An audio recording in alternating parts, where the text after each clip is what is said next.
கனிம வள கொள்ளைகளை கண்கொத்தி பாம்பாக கண்காணிக்கும் தமிழக அரசு ஆட்சிக்கு வந்த 25 நாட்களுக்குள் 85க்கும் மேற்பட்ட சட்டவிரோத கல் குவாரிகளை இழுத்து மூடியிருக்கிறது தமிழக அரசு. மூடியதோடு நிற்கப் போகிறதா? முறையான நடவடிக்கை பாயப் போகிறதா?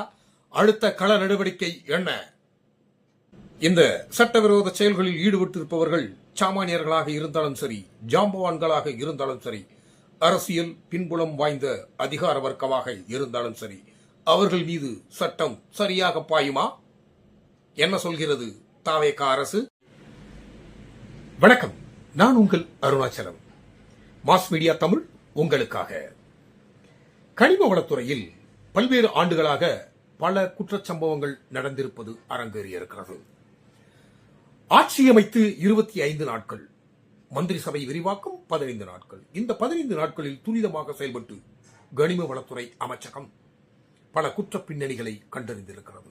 18, 36, 85க்கும் மேற்பட்ட சட்டவிரோதமாக செயல்பட்ட கல் குவாரிகள் மூடப்பட்டிருக்கிறது.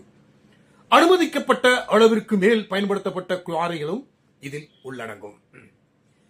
இந்த குற்ற பின்னணியில் ஈடுபட்டிருப்பவர்கள் சாமானியர்களா, ஜாம்பவான்களா, அரசியல் பின்புலம் வாய்ந்த அதிகார வர்க்கமா? இவர்கள் மீது சட்டப்பூர்வமான நடவடிக்கை எடுக்க தாவேக அரசிற்கு துணிச்சல் இருக்கிறதா? நிரூபிக்குமா விஜய் அவர்களின் இந்த அரசு?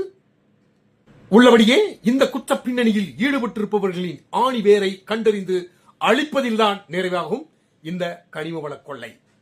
அதுவே தமிழக முதல்வர் ஜோசப் விஜய் அவர்களுக்கு பெருமை சேர்க்கும். இந்த நடவடிக்கையை நாம் உற்று நோக்குகிறோம், மக்களும் உற்று நோக்குகிறார்கள்.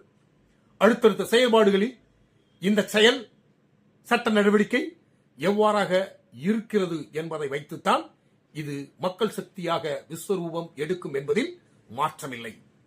செயல்படுத்தி காட்டுமா கனிம வளத்துறை அமைச்சகம்?